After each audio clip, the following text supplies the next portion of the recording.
എല്ലാവർക്കും നമസ്കാരം. പ്രൊജക്ഷൻ ഗ്രൂപ്പിൻ്റെ മറ്റൊരു ക്ലാസ്സിലേക്ക് എല്ലാവർക്കും സ്വാഗതം. നമ്മളിവിടെ സിനിമ എങ്ങനെ ഉണ്ടാവുന്നുവെന്നും സിനിമ എങ്ങനെ ഉണ്ടാക്കാമെന്നും സിനിമ എങ്ങനെ വായിക്കാമെന്നും കാണുന്നതിലുപരി എങ്ങനെ വായിക്കാമെന്നും പഠിക്കുന്ന ഒരു ക്ലാസ് റൂമാണ് പ്രൊജക്ഷൻ ഗ്രൂപ്പ്. അങ്ങനെ മറ്റൊരു എപ്പിസോഡിലേക്ക് നമ്മൾ കിടക്കുകയാണ്. ഒരു പുതിയ വർഷവും ഈ എപ്പിസോഡോടുകൂടി തുടങ്ങുകയാണ്. അതുകൊണ്ട് എല്ലാവർക്കും ഹൃദയം നിറഞ്ഞ പുതുവത്സരാശംസകൾ. Or happy new year.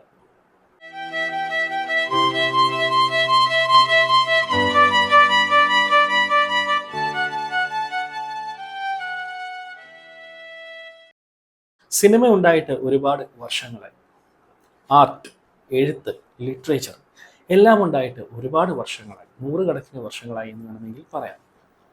എന്നിട്ടും നമ്മൾ ഒരുപാട് പുറകിലേക്ക് നിൽക്കുന്ന ഒരുപാട് കാര്യങ്ങളുണ്ട്. സ്പെഷ്യലി പേട്രിയാർക്കി എന്ന വാക്ക് പറയുമ്പോൾ തന്നെ ചില ആൾക്കാർ ശരി എന്നാൽ ഓക്കെ ബൈ എന്ന് പറഞ്ഞ് ഈ എപ്പിസോഡ് സ്കിപ്പ് ചെയ്ത് പോകാനുള്ള സാധ്യതയുമുണ്ട്. ബിക്കോസ് ഒരുപാട് നമ്മൾ ചർച്ച ചെയ്യപ്പെടുന്ന ക്രിഞ്ച് എന്ന ലേബലിൽ അറിയപ്പെടുന്ന ഒരു വാക്കായി മാറിയിട്ടുണ്ട് പേട്രിയാർക്കി. കാരണം എന്താണെന്ന് ചോദിച്ചു കഴിഞ്ഞാൽ കൃത്യമായ രീതിയിൽ തന്നെ അത് ചർച്ച ചെയ്യപ്പെടുന്നുണ്ടോ എന്നുള്ളതാണ് ഇവിടുത്തെ ചോദ്യം. ചില ആൾക്കാർ ഇതിനെ ഫെമിനിസ്റ്റുകളുടെ ഒരു വളരെ വളരെ വളരെ വിയേർഡായ ഒരു വാക്ക് തന്നെയാണ് ഫെമിനിസ്റ്റ് എന്ന് പറയുന്നത്.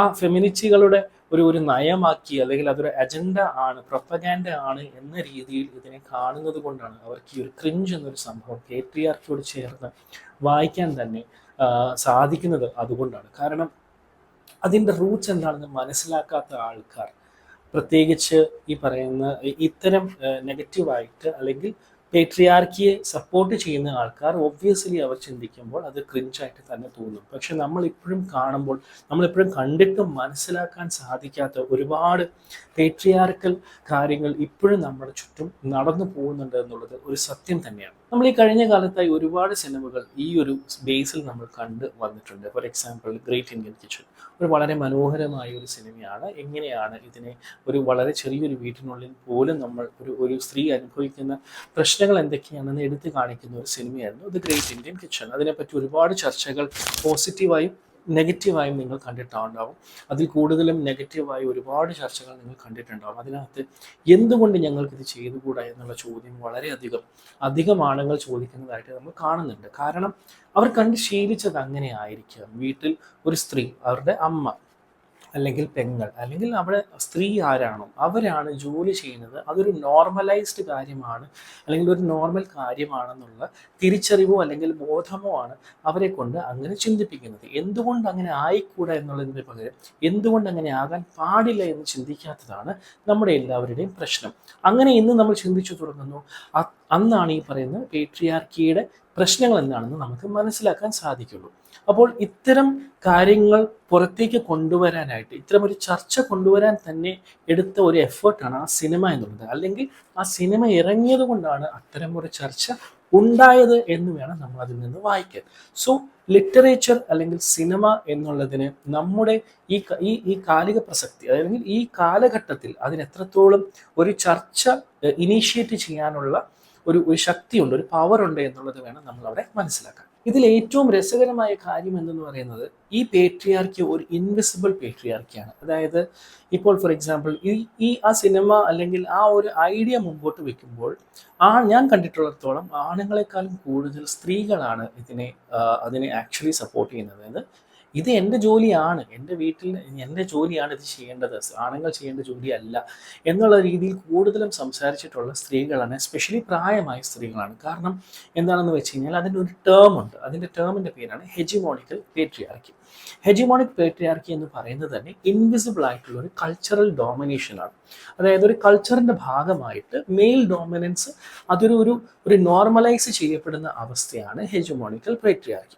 അപ്പോൾ ഈ പേട്രിയാർക്കി ഉള്ളത് നമ്മൾ അറിയുന്നില്ല. നമ്മൾ ഈ ഒരു അസേർഷൻ, ഒരു മെയിൽ ഡോമിനൻസ് അസേർഷൻ നമ്മുടെ സമൂഹത്തിലുള്ളതായിട്ട് നമ്മൾ മനസ്സിലാക്കുന്നില്ല. അതുണ്ട്, പക്ഷെ നമ്മൾ കാണുന്നില്ല. കാരണം ചെറിയ ഫോമിലായിരിക്കും അത് ഉണ്ടാവുക. അതിനെ നമ്മൾ അഡ്രസ്സ് ചെയ്യാതെ പോകുന്നത് കൊണ്ടാണ് ഈ ഡോമിനൻസ് ഈ തലമുറയിൽ നിന്നും അടുത്ത തലമുറയിലേക്ക് മാറുന്നത്. ചിലപ്പോൾ അതിൻ്റെ എക്സ്ട്രീം എൻഡിൽ നിന്നായിരിക്കും അത് പോകുന്നത്, നമുക്ക് പറയാൻ പറ്റില്ല. കാരണം തലമുറകൾ മാറി വരുമ്പോൾ ചിലപ്പം അത് കൊടുക്കുന്ന മൂല്യങ്ങൾ, അല്ലെങ്കിൽ കൊടുക്കുന്ന വാല്യൂസ് ചിലപ്പോൾ അതിന് ഡബിൾ ഇരട്ടിയായിട്ടായിരിക്കും പോകുന്നത്. ഇത് വളരെ ഇൻവിസിബിൾ ആയിട്ട് പോയിക്കൊണ്ടിരിക്കുന്ന ഒരു സ്ട്രക്ചർ സ്ട്രക്ചറാണ്.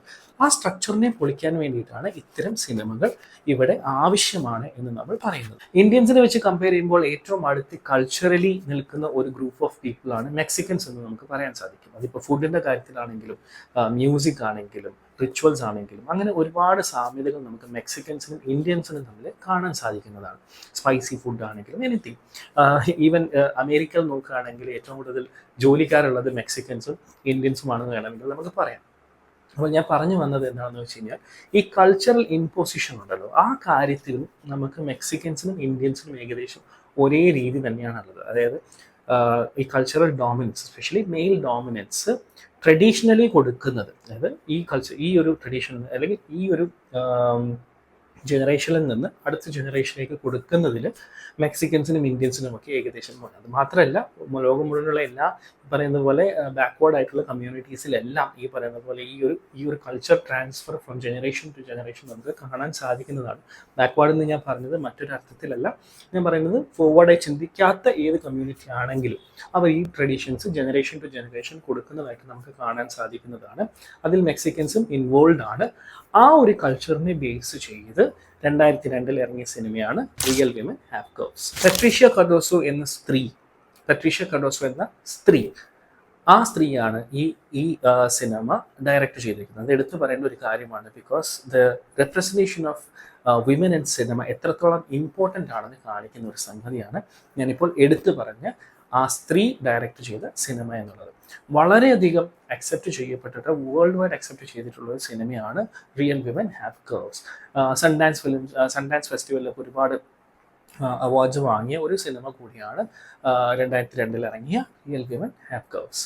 ഈ സിനിമ തുടക്കത്തിൽ ഫസ്റ്റ് സീൻ മുതൽ വളരെ ഗംഭീരമായ ഒരു സ്ക്രീൻ പ്ലേ നമുക്ക് ഈ സിനിമയിൽ കാണാവുന്നതാണ്. അപ്പോൾ തുടങ്ങുന്നത് എങ്ങനെയാണെന്ന് വെച്ച് കഴിഞ്ഞാൽ നമ്മുടെ കഥാനായിക ആന, പുള്ളിക്കാരി ഈ പറയുന്ന പോലെ ജനൽ തുടച്ചുകൊണ്ടിരിക്കുകയാണ്. അപ്പോൾ പുള്ളിക്കാരിയുടെ മൂത്ത സിസ്റ്ററായ എസ്റ്റൽ വന്നിട്ട് പറയാണ് മമ്മിക്ക് വയ്യ, നീ അകത്തേക്ക് വരണമെന്ന്. അപ്പം തന്നെ പുള്ളിക്കാരിക്ക് മനസ്സിലാവും ചുമ്മാ കള്ളം പറയുന്നതാണ്. അവിടെ ചെല്ലുമ്പോൾ ഈ പറഞ്ഞ പോലെ തന്നെ അത്യാവശ്യം നല്ല രീതിയിൽ ആക്ട് ചെയ്തുകൊണ്ട് അമ്മ കിടക്കുകയാണ്. അതായത് പുള്ളിക്കാരിക്ക് വയ്യ എന്നുള്ള രീതിയിലാണ് പുള്ളിക്കാരി പറയുന്നത്, എന്നെ കൊണ്ട് വയ്യ മോളെ, നീ എന്തായാലും ഇന്ന് എല്ലാവർക്കും ഇവിടെ ആണുങ്ങളെല്ലാവർക്കും ബ്രേക്ക്ഫാസ്റ്റ് ഉണ്ടാക്കി കൊടുക്കണം എന്നാണ് അമ്മ പറഞ്ഞു വെക്കുന്നത്. അങ്ങനെയാണ്, നീ ആണുങ്ങൾക്ക് എല്ലാവർക്കും ബ്രേക്ക്ഫാസ്റ്റ് ഉണ്ടാക്കി വെക്കണം. അപ്പോൾ അവൾ ചോദിക്കും ഞാൻ എന്തെങ്കിലും ഉണ്ടാക്കണം, ഇവിടെ എസ്റ്റലുണ്ടല്ലോ അവൾ ഉണ്ടാക്കട്ടെ എന്ന് പറയുമ്പോൾ പുള്ളിക്കാരി പറയണേ അവൾക്ക് ഫാക്ടറിയിൽ ജോലിക്ക് പോകാനുണ്ട്, അവളെ കൊണ്ട് പറ്റില്ല, നീ തന്നെ ഉണ്ടാക്കണം. അപ്പോൾ ഇവള് വാശി പിടിക്കുകയാണ്, എന്നെ കൊണ്ട് പറ്റില്ല, കാരണം എനിക്കിന്ന് അവസാനത്തെ ദിവസമാണ് എൻ്റെ സ്കൂളിൽ, എനിക്കിന്ന് പോയേ പറ്റുള്ളൂ, അതുകൊണ്ട് ഞാൻ എന്തായാലും ഫുഡ് ഉണ്ടാക്കില്ല എന്ന് അവൾ വാശി പിടിക്കുക. അപ്പോൾ അമ്മ തിരിച്ച് കയർക്കുകയാണ്.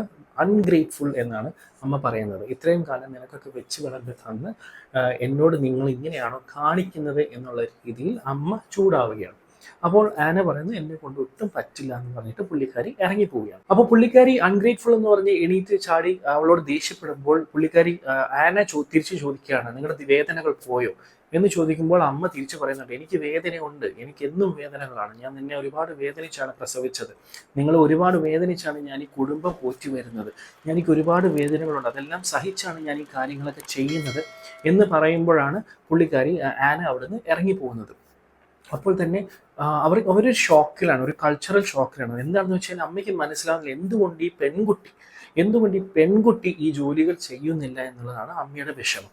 അതുപോലെ തന്നെ ഈ സിനിമയിൽ മറ്റൊരു സീനിൽ അമ്മ പറയുന്നുണ്ട്, എൻ്റെ 13ാമത്തെ വയസ്സ് മുതൽ ഞാൻ എൻ്റെ വീട് നോക്കും, എൻ്റെ വീട്ടിലെ ജോലികൾ നോക്കും, അതേപോലെ തന്നെ ഫാക്ടറിയിലെ ജോലിയും നോക്കും, എന്നിട്ട് ഇനി ഞാൻ ഈ പറയുന്ന പോലെ എല്ലാ കാര്യങ്ങളും ചെയ്തുകൊണ്ടുവരുന്ന ഒരു കുടുംബം വളർത്തിയത് അങ്ങനെയാണ്. 13ാമത്തെ വയസ്സ് മുതൽ ഞാൻ ഈ ചെയ്യുന്നതാണ്. ഈ പെൺകുട്ടികൾ എന്തുകൊണ്ട് അത് ചെയ്യുന്നില്ല? അതൊരു അൺഫെയർ ആയിട്ടുള്ള കാര്യമാണ്.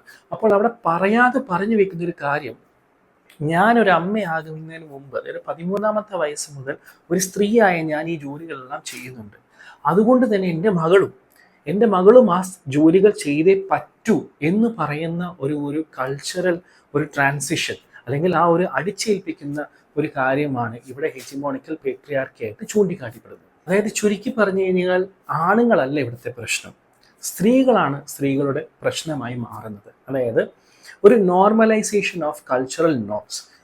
ഈ പറയുന്ന പോലെ ഞങ്ങൾ ഇങ്ങനെയാണ്, അതുകൊണ്ട് അടുത്ത ജനറേഷനുള്ള കുട്ടികളോട് പറയണം നിങ്ങളും ഇങ്ങനെ ആയിക്കോണം എന്ന് പറയുന്നിടത്താണ് ഇവിടുത്തെ പ്രശ്നം ഉണ്ടാവുന്നത്.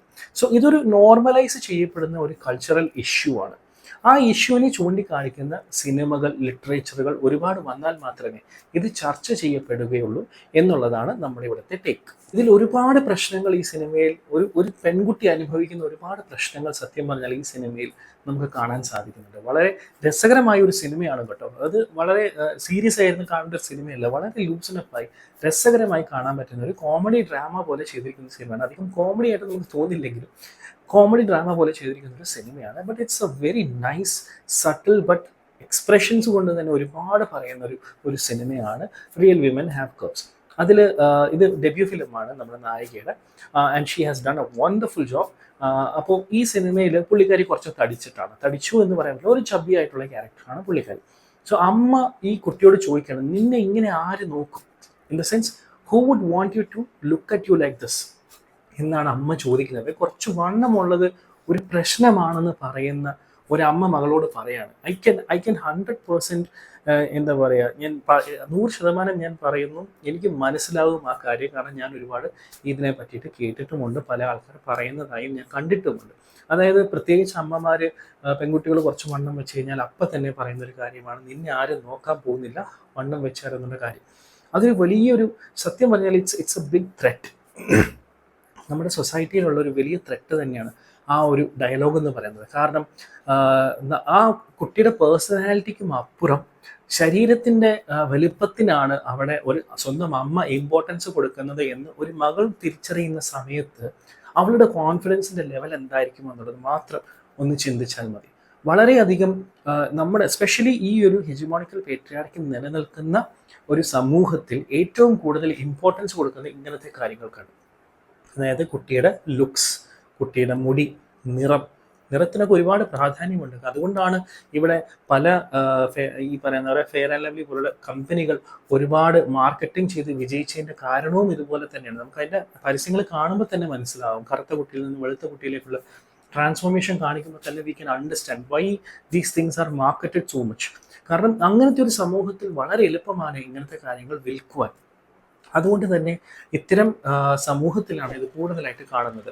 വണ്ണം കുറയ്ക്കാനായിട്ട് ഈ പറയുന്ന പോലെ ഫേസ്, അതായത് നമുക്ക് ഈ പറയുന്ന കളർ മാറ്റാൻ, നിറം മാറ്റാൻ, ഇതൊക്കെ ഒരുപാട് ഈ പറയുന്ന ഈ സമൂഹത്തിൽ ഹെജിമോണിക്കൽ പേട്രിയാർക്കിയുടെ അങ്ങേയറ്റമാണ്. ഇതാണ് ഞാൻ നേരത്തെ പറഞ്ഞത്. ആണുങ്ങളെക്കാളും ഇവിടെ ഏറ്റവും പ്രശ്നം ഇങ്ങനത്തെ കാര്യത്തിൽ ഏറ്റവും പ്രശ്നമായിട്ട് നിൽക്കുന്നത്, സ്ത്രീകൾക്ക് പ്രശ്നമായത് സ്ത്രീകൾ തന്നെയാണ്.